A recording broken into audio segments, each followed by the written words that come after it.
6월 한 달 시리즈 제목을 내가 먼저 살자. 내가 먼저 살자. 다 같이 한번 해봅시다. 시작. 내가 먼저 살자. 오른손을 다 가슴에 대고 시작. 내가 먼저 살자. 내가 나를 격려하십시오. 내가 나를 위로하십시오. 다시 한번 합시다. 시작. 내가 먼저 살자. 아멘이십니까? 성도 여러분, 여러분이 먼저 살아야 됩니다. 여러분이 해답입니다. 하나님이 여러분을 통하여서, 나를 통하여서, 누구 때문에 그렇게 얘기하지 마십시오. 여러분이 살면 삽니다. 내가 죽으면 죽습니다. 문제는 납니다. 또한 해답은 나예요. 지난주에 그래서 첫 번째로 장애물을 극복하라 이 말씀을 드렸고, 오늘은 두 번째로 단호하라 그 얘기입니다. 단호하라. 우리는요 다 다짐하고 결단하고 믿음이 있지만 단호하지 못한 게 제일 약점입니다. 좀 잔인하리만큼, 진리에 대해서만큼은, 하나님의 말씀에 대하여서는 단호하게 이거다라고 싶으면 내가 죽는 한이 있더라도 이것이 길이다, 이것이 진리다, 이것이 생명이다, 오직 예수밖에는 없다라고 했을 때는 단호하게 그 길로 가는 거예요. 아멘 하시기 바랍니다. 단호하지 못하기 때문에 전화가 왔어요. 단호하라고. 여러분 단호해야 됩니다. 참 사도 바울이 여러분 성경을 쓸 때 보면 사도 바울의 말씀 속에는 굉장히 육적인 전쟁, 전투적인 요소의 언어를 많이 씁니다. 싸워라, 전쟁이다, 끝까지 승리해야 된다, 구원의 투구를 써라, 칼을 들어라, 방패를 가져라, 끝까지 싸워라, 죽도록 충성해라. 예수님께서도 하시는 말씀이 영적인 싸움, 육적인 싸움, 전쟁, 승리, 죽음 아니면 패배, 영생 아니면 지옥, 이거밖에 없다는 거예요. 성도 여러분들, 저는 여러분들이 정말 이 영적인 싸움에서만큼은 여러분이 사는 길은, 오늘은 두 번째 여러분께 단호하라 이 말씀을 드리고 싶어요. 오늘 우리가 두 번 읽었습니다. 우리의 싸움은 육에 속한 것이 아니라 그랬습니다. 뭐라고 얘기했냐면 거기에 또 군사적인 용어입니다. 강력한 진을 파하는. 진이 무슨 말입니까? 나를 보호할 수 있도록 진을 만들어 놓는 겁니다. 저는 최전방 지대에서 생활했기 때문에 전투가 벌어지면 무기를 가지고, 그리고 진지로 가는 겁니다. 그 진지는 산 꼭대기에다가 사람이 다닐 수 있을 만큼 길을 길게 만들어 놓고, 때에 따라서는 거기다가 콘크리트 벽을 쳐놓고 거기서 전투하는 겁니다. 나를 지켜주는 진이에요. 이북에 핵무기를 만들어 놓고 혹시 행여나 미국에서 먼저 공격할까, 핵무기의 저장고를 지하 60m 밑에 철벽 콘크리트를 치고, 그리고 어마어마한 무쇠로 폭탄이 떨어져도 이것만큼은 폭파되지 않도록, 그래도 미국은 그것을 폭파할 수 있는 지하 벙커 버스터, 수직으로 떨어져 가지고 지하 50m, 60m까지 다 폭파시킬 수 있는 진을 파하는 게 제일 중요한 겁니다. 진을 파한다. 이걸 군사적인 용어로 우리에게 사도 바울은 이렇게 얘기합니다. 우리의 싸움은 사단에게 대한 영적인 싸움인데 사단이 그렇게 만만하냐 그 얘기예요. 저는 여러분 압니다. 죄송합니다. 정말 미국의 여러 지방을 가봐도요, 뉴욕이 제일 힘든 땅이에요. 뉴욕이 강력한 땅입니다. 매력적인 땅이고, 그러면서도 또한 굉장히 생존 경력이 심한 땅이고, 죄악이 제일 강력한 땅이고, 여기서 존재한다는 것은 이건 보통 강력한 진의 땅이 아니에요. 뉴욕에서 제대로 우리가 예수 믿는다는 것은 참 쉬운 일이 아닙니다. 지난주 드디어 서울시청에서 동성애를 또 찬성해가지고 또 시청에서 동성애 잔치가 또 벌어졌습니다. 박원순 서울시장이 이걸 또 승낙해주고, 기독교계가 다 같이 함께 모아가지고 아무리 반대를 해도 동성애 퍼레이드는 시작되어지고, 박원순 시장의 최고의 타겟이 뭐냐면 이것을 아시아 최초의 동성애를 합법화시키는 서울시를 만들겠다. 그렇게 하고 퍼블릭 스쿨에, 애들 학교에 동성애에 대한 교육을 반드시 시키겠다. 여러분, 이건 강력한 진이에요. 사단의 강력한 무기입니다. 그것을 무너뜨리지 못하게 진을 세워놓는 거예요. 우리의 싸움이 여러분 먹고 사는 문제의 싸움이 아니라 여러분들이 강력한 보호할 수 있는 진을 여러분들이 형성해 놓지 않으면 사단은 우리를 수시로 건드립니다. 우리의 가정, 우리의 자녀들 맥없이 나가 떨어지는 거예요. 저는 여러분께 부탁합니다. 우리의 싸움이 먹고 사는 데에 집착하여서 진짜 승리해야 될 영적인 싸움을 놓치고 있고, 우리의 싸움이 소유의 싸움에 집착하여서 존재와 거룩과 온전한 성품의 싸움을 완전히 여러분이 잃어버리고 있는 것. 내 계획에 집착하다가 보니까는 영적인 하나님의 나라와 하나님의 뜻과 섭리를 망각하게 되고, 너무나 오늘의 나 중심에 집착하다 보니까는 주님의 대지상 명령인 전도, 선교 이런 것에 대하여서는 무기력하고, 아니 무기력이 아니라 그냥 접어버리게 되는 거예요. 여러분, 사단의 목적은 여러분들이 싸우긴 싸우는데 쓰잘데없는 싸움을 열심히 하게 만드는 겁니다. 열매 없는 싸움, 결과 없는 싸움. 군대에서 훈련이 제일 두 가지가 힘든데, 첫 번째는 유격이라고 그럽니다. 우리 남자들은 다 합니다. 두 번째는 사격입니다. 총 쏘는 게 뭐가 힘드나? 얼마나 재밌나? 예, 쉽습니다. 그러나 사격에 제일 힘듭니다. 그거 잘못 쏘면요 엄청나게 두들겨 맞았습니다. 실탄을 받을 때마다 125원. 무슨 말인지 아시죠? 실탄, 총알 하나 만드는데 125원 들어갑니다. 이거를 남발할 경우는 사정없이 우리 두들겨 맞았어요. 5발을 주고선 이걸 제대로 못 쏘면은 125원 곱하기 5대. 사람 죽이는 거예요. 사격이 제일 싫어요. 잘못 쐈다는 겁니다. 돈을 잃어버렸다는 거예요. 국민의 혈세를 너는 아무렇게나 쐈다는 거예요. 더 중요한 사실은 실제 전투에서 총알 한 방은 너가 죽고 사는 것이 달렸다는 거예요. 우리가 싸움을 잘못할 경우는 괜히 실탄이나 소비합니다. 우리가 싸움을 잘못하면 열심히 신앙생활하는데 집중력 있는 싸움에 우리가 초점을 맞추지 않으면 우리는 시간 낭비하고 돈 낭비하고 에너지 낭비하고, 싸움은 싸움대로 처절하게 지고 있는 것이고, 오늘 사도 바울은 굉장히 우리에게 얘기합니다. 우리의 싸움은 영적인 싸움인데 강력한 진을 파하는 영적인 강력한 하나님의 무기로.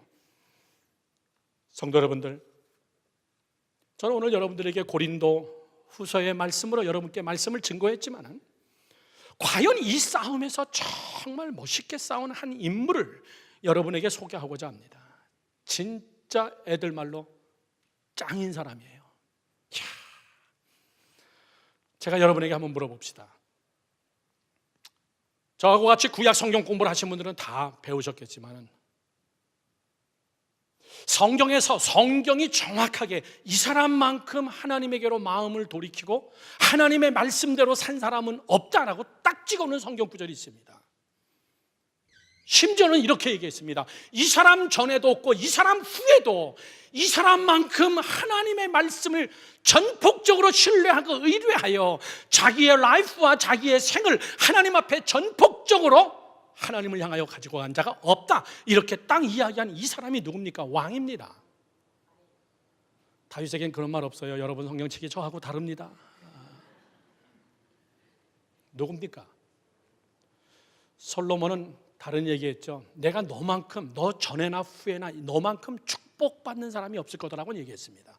그러나 너만큼 마음을 돌이켜서 하나님에게 집중한 사람은 없다라고 분명히 성경이 이야기한 사람이 있습니다. 오늘 저는 그 사람을 이야기하려고 해요.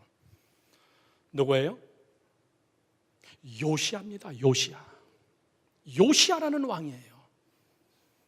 성경을 한번 다 같이 함께 찾아봅시다. 열왕기하 23장 25절 말씀을 다 같이 함께 봅니다. 요시아와 같이 마음을 다하며 뜻을 다하며 힘을 다하여, 구약은요 저 세 가지를 강조합니다. 마음을 다하고 뜻을 다하고 힘을 다하여, 신명기서에 나오는 쉐마에 나오는 말씀이에요. 마음과 뜻과 힘을 다하여서 모세의 모든 율법을 따라 여호와께로 돌이킨 왕은 요시아 전에도 없었고 후에도 그와 같은 자가 없었더라. 분명히 얘기하고 있습니다. 저를 보세요 여러분들. 요시아 누구예요? 잘 모릅니다.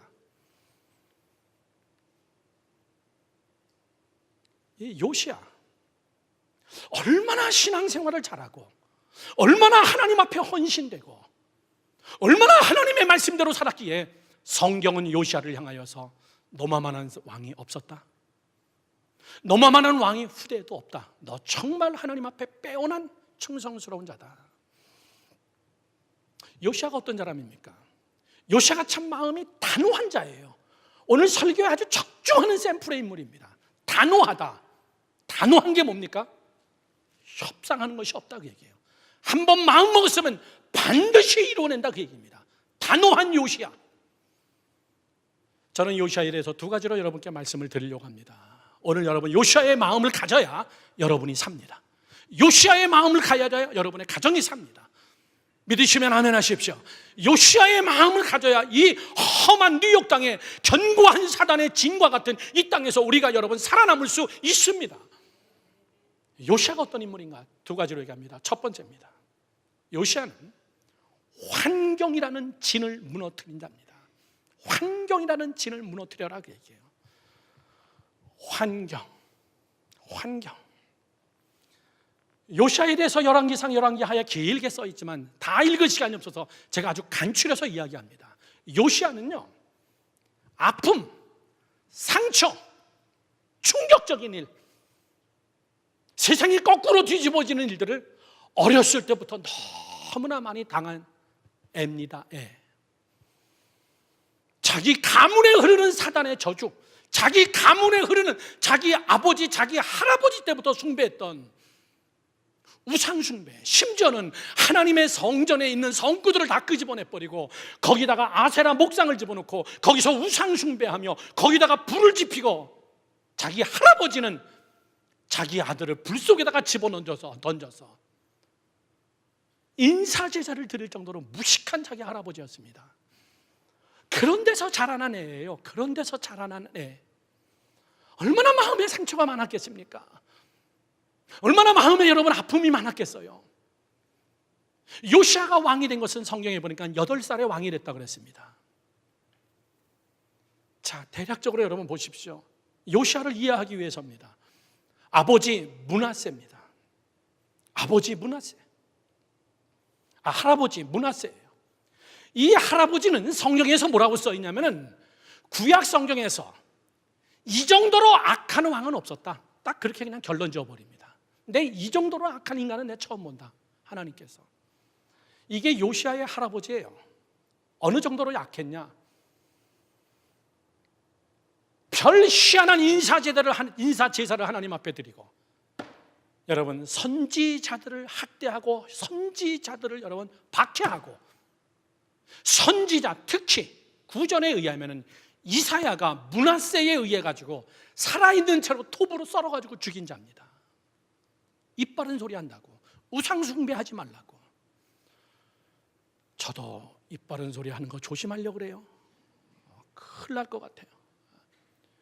이사야를 여러분 톱으로 썰어 죽여버렸어요. 얼마나 그의 죄가, 그의 우상이, 그의 악이 강한지 하나님께서는 므낫세를 어떻게 심판했냐면 옆에 나라 아수르가 쳐들어와 가지고 므낫세를 그냥 붙잡아서 철사줄에 묶어 가지고 그리고 아수르에 데려가 가지고 거기서 포로 생활하게 했어요. 먼 훗날에 하나님께서 므낫세를 놔줘서 자기네 고국 돌아왔는데 이미 여러분 인생 말년에 돌아왔습니다. 얼마나 악했으면. 그런 데서 자란 그 집안에 흐르는 우상숭배의 뼈입니다. 그 아들 아몬이라는 아버지입니다. 요시야의 아버지 아몬도 그것을 보고 자란 사람입니다. 아몬도 아버지가 섬겼던 우상을 그대로 숭배했는데 하나님께서는 아몬을 2년 만에 밑에서 부하들의 구테타로 아몬을 죽여버립니다. 요시야는 충격받아요. 거기서 자기 아버지가 자기 친아들에 의해 가지고 처참하게 구테타에 죽는 모습을 바라봅니다.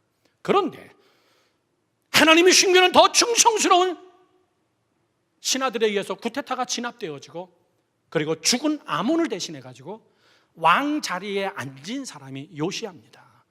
나이가 8살이었어요. 성경에 8살이라고 써 있습니다. 여러분, 요시야가 여러분 정서가 얼마나 불안했겠어요.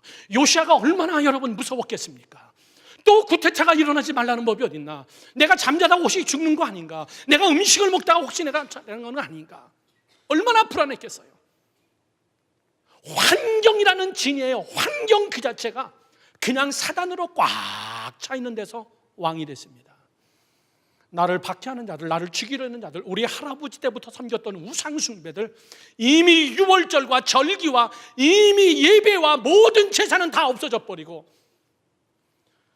거기서 왕이 된 요시야는 대단한 인물입니다. 성경은 이렇게 써 있습니다. 요시야가 8년이 될 때, 16살 됐을 때 요시야는 어떻게 이것을 하나님 앞으로 끌고 갈 수 있었을까? 여러분 힘드십니까? 다 같이 겪는 어려움이에요. 뉴욕 땅에서 다 같이 겪는 어려움입니다. 여러분이 살려면요, 여러분이 정말 살려면 여러분 자신이 먼저 하나님 앞에 요시야 같은 마음을 가져야 돼요. 요시야는 어떻게 이 강력한 진과 같은 환경을 이겨냈냐면 성경에 있는 말씀 그대로 역대하에 굉장히 많이 나오는 말씀, 스스로 겸비하여. 다 같이 시작. 스스로 겸비하여, 스스로 겸비하여. 다시 한번 시작. 스스로 겸비하여. 네 스스로가 일어나라 그 얘기예요. 스스로 겸비하여. 역대하 말씀에 나의 백성이 주께 스스로 겸비하여 무릎 꿇고 내가 하나님 앞에 자복하고 회개하면 하늘에서 내가 그 음성을 듣고 내가 그 땅을 고쳐주겠다. 내가 스스로 겸비하여. 이게 여러분 요시야예요. 요시야. 18살 됐을 때 요시야는 하나님 앞에 무릎 꿇고 하나님 앞에 나가자. 이거밖에는 없다. 이거밖에는 해답이 없다. 내가 먼저 살아야 된다. 내가 먼저 하나님 앞에 올바로 서야 된다. 내 스스로 겸비하고 내가 단호하게 독하게 마음 먹고 다시 하나님 앞으로 나가자. 이것만이 사는 길이다. 성경에 이렇게 써 있습니다. 역대하 34장 3절 말씀을 다 같이 함께 보십시오. 역대하 34장 3절 말씀을 보십시오. 이렇게 써 있습니다. 다 같이 읽어보겠습니다. 아직도 어렸을 때, 곧 왕위에 있은 지 8년에 처음에 8살 때 왕이 됐으니까 16살이 됐을 때, 지금으로 얘기하면 고등학교 한 2학년쯤 10학년, 11학년 됐을 때 그의 조상 다윗의 하나님을 비로소 찾고, 할렐루야, 제12년에 유다와 예루살렘을 비로소 정결하게 하여 그 산당들과 아세라 목상들과 자기 아버지 할아버지가 섬겼던 아로색인 우상들과 부어 만든 우상들을 제거하여 버렸더라. 이렇게 써 있습니다. 들어보세요. 비로소 하나님을 찾았다. 그래서 하나님은 요시야를 향하여서 네 전이나 네 후나 너만큼 하나님을 향하여 달려온 자가 없도다. 너만큼 하나님 앞에 나온 자가 없다. 성도 여러분들, 이 환경을 이겨내기가 요시야가 얼마나 힘들었겠어요.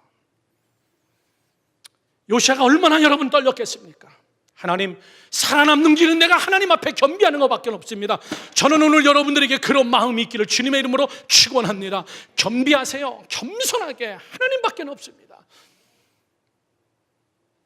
하나님, 우리 아버지가 이런 죄를 져서 2년 만에 정말 처참하게 죽었고, 하나님, 우리 할아버지가 정말 역사의 길이 남을 정말 못된 할아버지고, 그 사단의 지배의 흐름이 지금 우리 가문에서 우리 할아버지부터 우리 아버지 그리고 나까지 지금 우리 내 상판 이 주변까지 지금 흐르고 있는데, 이것을 하나님 내가 끊겠습니다. 내가 하나님 앞으로 돌아가겠습니다. 저는 때로 우리 성도들 가정 속에 보면요, 사단의 강력한 진에 완전히 포위되어 있는 자들이 많습니다. 사단의 묶임에 강력하게 묶여 있는 자들이 있습니다. 부모 걸로 묶여 있는 자들도 있습니다. 할아버지 것까지 묶여 있는 자들이 있습니다. 내 부모들의 죄악으로 인해 가지고 지금까지 묶여 있는 자녀들도 있습니다. 그것을 끊으려고 애쓰고 발버둥 치고 노력하는 자들을 보면요, 그것을 끊고 어떻게든지 살아보려고 애쓰는 자들을 여러분 우리 교회도 많이 있어요. 다른 거 없습니다. 여러분, 다른 거 없어요. 스스로 겸비하여. 믿으시면 아멘 하세요. 여러분, 자꾸 이유되지 마세요. 난 저 사람 때문에 시험 들었고, 난 이것 때문에 힘들고, 난 저것 때문에 힘들고, 이것 때문에 신앙생활 못하겠고, 저것 때문에 신앙생활 못하겠고. 여러분, 요시야는 그런 얘기 안 했어요. 내 스스로가 하나님 앞에 겸비하여 무릎 꿇고 내가 하나님 앞에 기도하면 하나님이 내 음성을 듣고 그 땅을 고쳐주신다고 하셨기 때문에, 사랑하는 성도 여러분들,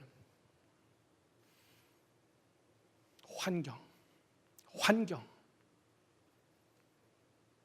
많은 사람들이 환경을 탓합니다. 나는 바빠서 뭘 못합니다. 많은 사람들이 환경 이야기합니다. 나는 바빠서 기도할 시간이 없습니다. 목사님, 나는 너무나 피곤해서 기도할 시간이 없습니다. 이 말은 뭐냐면, 하나님, 목사님, 나는 너무나 피곤해서 죽을 거예요, 이 얘기예요. 나는 시간이 없어서 죽을 겁니다. 다시 얘기합니다. 정말 우리가 살 수 있는 것은 환경을 여러분 탓하지 마시고 다시 한번 단호하게 마음을 먹으셔야 돼요. 주님, 내가 싸울 겁니다. 우리 교회 앞에는 거목이 있습니다. 엄청나게 큰 거목입니다. 절반은 썩었어요. 보니까 이 거목이 얼마나 뿌리가 깊은지 저기 유니언 턴파이크 저 하수도까지 지금 막 다 잡아먹고 있는 것 같아요. 수분 있는 쪽으로 뿌리가 계속 뻗어나가고 있습니다. 거목, 저게 얼마나 오래됐을까? 거목은 어느 날 하루 사이에 거목이 된 것이 절대 아니에요. 거목은 자기가 태어난 자리를 그냥 받아들이는 거예요. 내가 태어난 이 환경, 내가 뿌리 내리는 이 자리, 이걸 뽑았다가 뺐다 뽑았다가 하지 않고 내 환경을 그대로 받아들이고 생태계와 싸워서 이기면 거목이 되는 것이고, 생태계와 싸워서 이기지 못하면 거목은 잡목이 돼가지고 죽는 거예요. 사랑하는 성도 여러분들, 환경이라는 사단의 견고한 짐, 이 뉴욕이라는 땅, 사랑하는 우리 자녀들, 우리 비즈니스, 아차하는 순간, 죄송한 얘기지만 알거지가 되어져 버리고, 아차하는 순간 이민사회에 쌓았던 모든 것들이 다 무너지는 이 시대에 예수님은 우리에게 얘기합니다. 내가 곧 길이요, 그 다음 진리요, 생명이다. 나로 말미암지 않고는 너희들은 안 된다. 내가 지금 너희들을 보니까는, 내가 지금 여러분들을 보니까는 너희들의 짐이 너무나 무겁다. 너희들의 환경이 너무나 견고한 짐이다. 수고하고 무거운 짐진 자들아, 다 내게로 오라. 내가 너희를 편히 쉬게 해주겠다. 여러분, 하나님 앞에 겸손하게 겸비하여 무릎 꿇고 환경과 맞서서 싸우기 위하여서 두려워하지 마시고 하나님을 향하여 나가는 요시아와 같은 자가 되기를 주님의 이름으로 축원합니다. 두 번째입니다. 요시아는 어떻게 해서 여러분 승리할 수 요시아의 개혁이 어떻게 승리할 수 있었는가? 두 번째는요, 말씀으로 돌아가라, 그 얘기예요. 말씀으로 돌아가라. 이 말이 굉장히 재미난 말입니다. 제가 지금 요시아 열왕기하에 있는 이야기를 제가 쭉 여러분께 스토리로 이야기하는 겁니다. 이 말이 무슨 말이었냐면은, 당시에 우상 숭배를 하도 많이 하고 성전을 막 헐어버리고 제사를 못 드리게 하고 완전히 막 이 종교성이 땅에 떨어진 이때에 누구라고는 성경에 써 있지 않고 어느 때라고는 성경에 써 있지 않지만은 외세에서 막 침략하고 오니까는 제일 소중하게 여겼던 법궤 속에 있는 모세오경, 말씀의 책, 후대에 가서 그걸 책으로 엮어냈지만은 이 율법책을 누군가가 보호하기 위하여서 성전 어딘가에다가 숨겨버린 겁니다. 그런데 아마 이 사람이 죽었나 봐요. 그래서 다 같이 함께 율법책이 어디 있는지 몰라버린 거예요. 율법책이 없어져 버린 겁니다. 근데 그것이 놀라운 사실은 요시아가 왕위에 오른 지 18년째 되는 요시아가 26살 됐을 때, 그때 요시아는 개혁을 중단하지 않았습니다.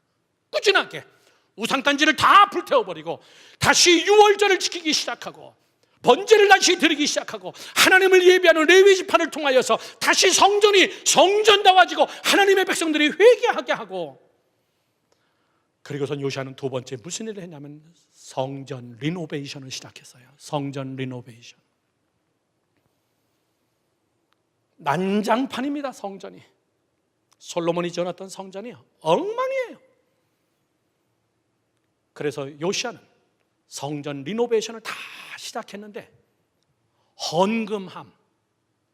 헌금함은 우리처럼 저런 헌금함이 아니라 성전 바깥에다가 성전함이라는 방을 지어놓고 우리처럼 돈만 갖다가 바치는 이런 스타일의 것이 아니라 그 당시에는 곡물도 갖다 바치고 그 당시에는 여러 가지 물건도 갖다 바치고 헌금을 11조를 곡식으로 하기도 했기 때문에 헌금함이 굉장히 컸습니다.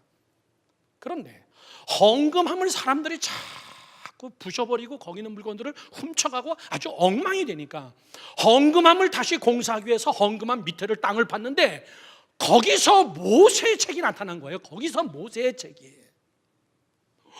이렇게 한 번만 좀 해주세요. 안 놀라는 것 때문에 제가 항상 놀랍니다. 우리 교회에서는요. 우리 교회 오시는 강사님들은 다 놀래요. 우리 교인들이 안 놀라는 것 때문에. 그러니 저는 얼마나 놀라겠습니까? 헌금함을 정리하기 위해서 밑에 바닥을 팠는데 거기서 모세오경이 나온 거예요. 야. 누워서 절받기라도 심히 감사합니다. 그러니까 공사하던 사람이 깜짝 놀래가지고 아무도 알지 못했고 누가 어디다 했는지도 모르는 그 율법책을 가지고 왕에게 간 겁니다. 요시아 왕에게 가서 왕이요, 모세의 책을 찾았습니다. 하나님의 말씀을 찾았습니다. 그랬더니 이게 여러분 웬 떡입니까? 웬 떡? 하나님이 막 술술 풀어주기 시작하는 거예요. 이 말이 여러분 무슨 말이냐면 사람이 내적인 자기개혁을 시작하면요 성전 중심, 예배 중심의 삶으로 가기 시작하는 겁니다. 무너진 성전을 보수하고 하나님의 예배를 회복시키고 내 스스로가 겸비하여 하나님 앞에 나가니까요 성전 중심, 하나님의 말씀 중심. 요시아는 개혁을 하면서 조직을 개편하거나 인재를 등용하거나 경제정책을 새로 세운다든가 이런 거 한 사람이 아니에요. 요시아는 진짜 개혁은 그런 거 다 필요 없다고 얘기해요. 제일 중요한 것은 우리 한 사람 한 사람이 하나님 앞에 겸비하고 회개하는 것이다. 진정한 개혁은 우리가 하나님의 말씀을 찾아내는 것이다. 하나님의 말씀. 지금 모세 오경이 발견되었지만은 말씀이 회복되어질 때, 말씀을 발견할 때 그때 사람은 여러분 완전히 새로워지기 시작하는 거예요. 성경에 이렇게 써 있습니다. 이 율법책이 발견되어지자마자 요시아는 어떻게 했나? 역대하 34장 29절에서 33절까지의 말씀을 한번 보겠습니다. 거기에 이렇게 써 있습니다. 왕이 사람을 보내요.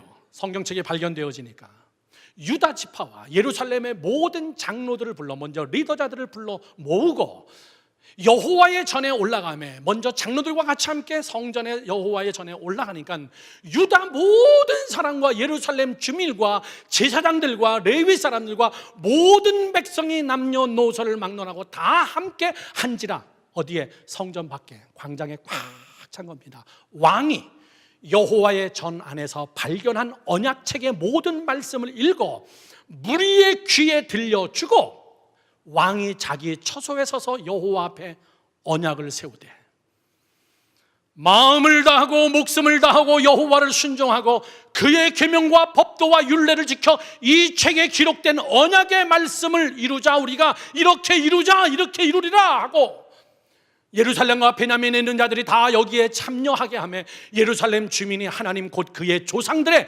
하나님의 언약을 따르니라.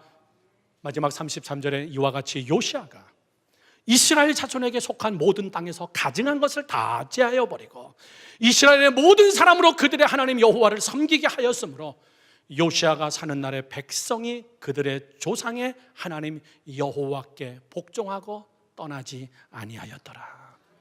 아멘이십니까? 잘해보세요.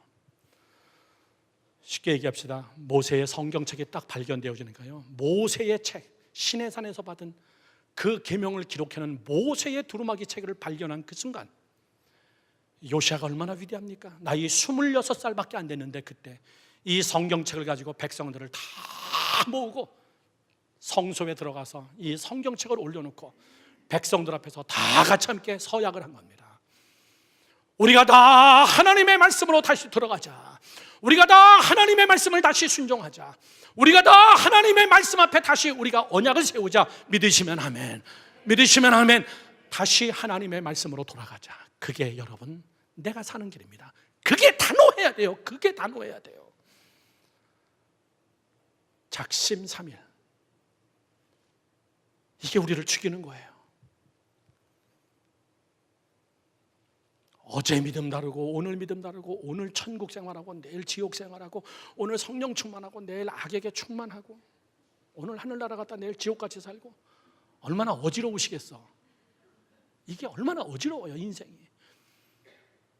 한결같이 단호하게, 믿으시면 아멘. 한결같이 단호하게 우리가 하나님의 말씀으로 돌아가자. 우리가 겸비하여 무릎 꿇고 하나님 앞에 기도하자. 여러분, 저를 보세요. 뉴욕에서 살면서 바쁘다는 걸로 우리는 하나님의 말씀을 많이 숨겨놨습니다. 이제는 어디 갔는지도 몰라요. 하나님의 말씀을 많이 덮어놨습니다. 하나님 아시죠? 뉴욕은 힘드니까 덮어놨어요. 하나님 아시죠? 내가 먹고 사는 게 너무나 바빠서 덮어놨습니다. 하나님의 말씀 덮어놨습니다. 하나님 아시죠? 오늘은 내가 바쁘고 힘드니까 다음 주일날 다시 또 봬요. 이번 주는 죄송합니다.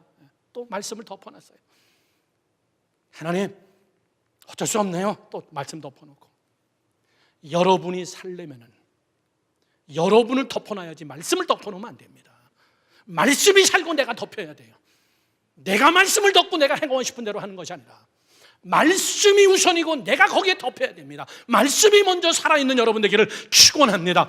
저 사람은 말씀이 주다, 말씀이 주다, 말씀이 살아있다.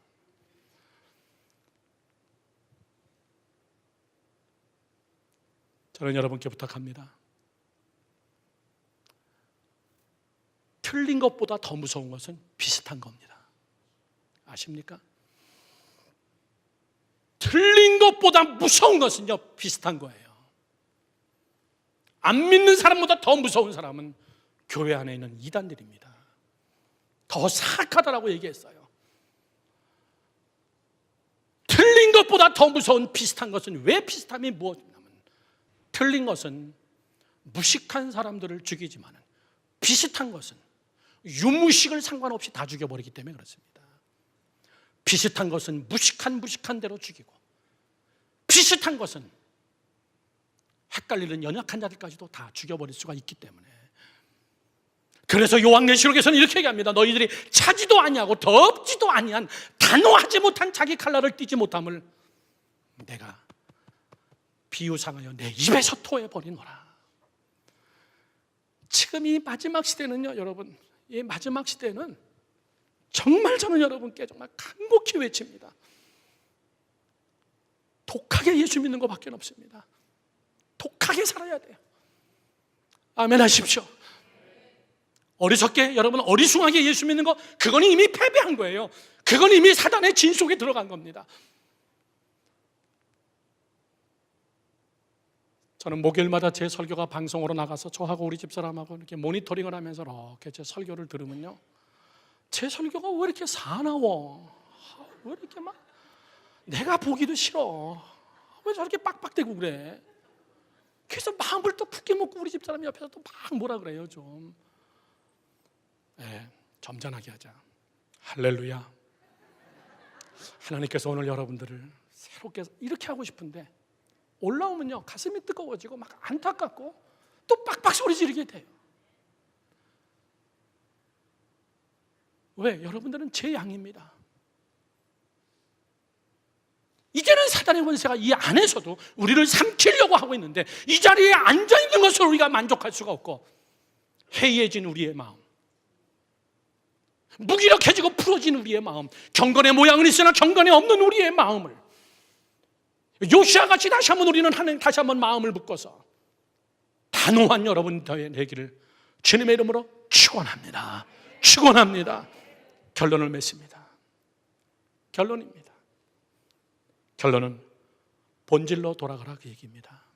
요시아의 중심 사상은 우리가 본질로 돌아가자. 시작. 우리가 본질로 돌아가자. 다시 한번 시작. 우리가 본질로 돌아가자, 그 얘기입니다.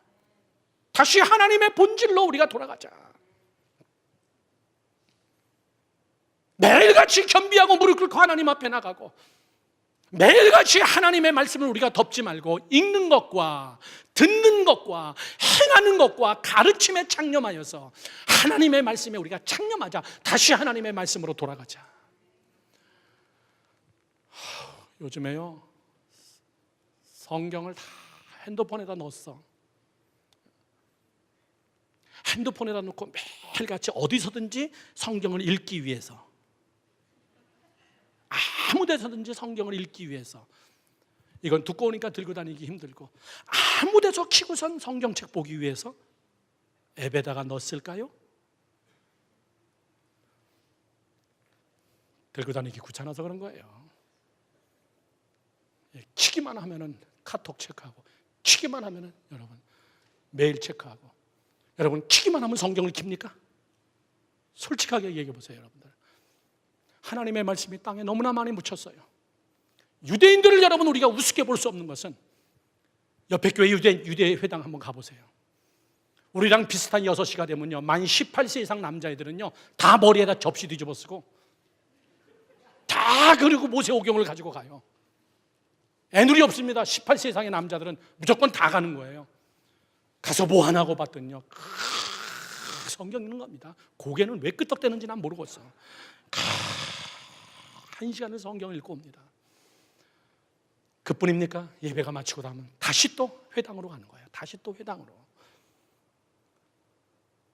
무서운 사람들이에요. 다시 우리가 본질로 돌아가지 않으면 우리 모두는 다 패배자요, 다시 일어설 수가 없다는 것을 여러분 심각하게 깨닫기를 축원합니다. 성경 한 구절을 다 같이 읽고 마치려고 합니다. 에스겔서 2장 1절에서 2절까지의 말씀을 보겠습니다. 그가 내게 이르시되, 유심히 보십시오. 인자야 네 발로 일어서라. 인자야 네 발로 일어서라.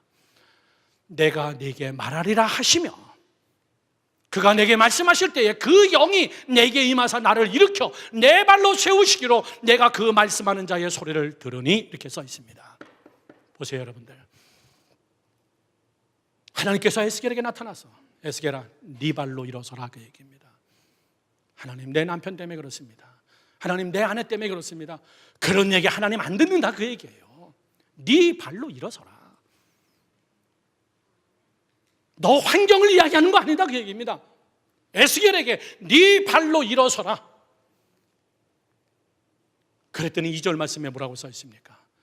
그가 내게 말씀하실 때에 그 영이 내게 임하사, 그때 그 영이, 하나님의 영이 내게 임하사 나를 일으켜 내 발로 세워주셨더라, 그 얘기예요. 성경 구절을 잘 들으세요. 에스겔아 일어나, 끝까지 일어나, 화이팅! 이렇게 하지만 않았어요. 일어나 그럴 때 에스겔이 일어나고자 하는 마음을 가지고 그가 일어서려고 할 때 그의 영이 에스겔을 붙잡고 일으켜 세워줬더라. 실로암 못에 있는 38년 된 중풍병자가 매일같이 사지를 떨면서 실로암 못에 들어가지 못할 때 예수님이 나타나서, 내가 걷기를 원하느냐, 내가 낫기를 원하느냐, 내 자리를 들고 일어나 걸어라. 저는 똑같다고 생각해요. 일어나 걸어라. 예수님이 주머니에다 손 놓고 일어나 걸어봐. 일어나, 괜찮아, 할 수 있어. 그렇게 하진 않았을 것 같습니다. 38년 동안 한 번도 써보지 못한 하체였기 때문에 힘이 없는 그가 일어나려고 발버둥치고 애쓰려고 하는 그때 제 생각에는 예수님도 가서 38년 된 환자를 부추겨서 일으켜 세워준 겁니다. 일어나, 할 수 있어. 그렇게 하고 딱 세워놓으니까 그가 서기 시작하고, 걸어봐 그랬더니 걷기 시작하고, 뛰어 그랬더니 뛰기 시작한 거예요. 내가 하려고 할 때 주님도 나를 일으켜 세워주시는 하나님이시고, 에스겔아 네 힘으로 일어서라 그렇게 하고 그 말이 떨어짐과 동시에 하나님의 영이 그를 붙들어서 일으켜 세우시더라, 그 얘기예요. 사랑하는 성도 여러분들, 여러분의 발로 일어서십시오. 해답을 엉뚱한 데 가서 찾지 마세요. 여러분이 해답입니다. 그러나 하나님이 여러분을 보고 계십니다. 하나님의 영이 여러분을 일으켜 세우시려고 기다리고 계십니다. 오늘도 그런 승리자, 단호한 자가 되기를 주님의 이름으로 축원합니다.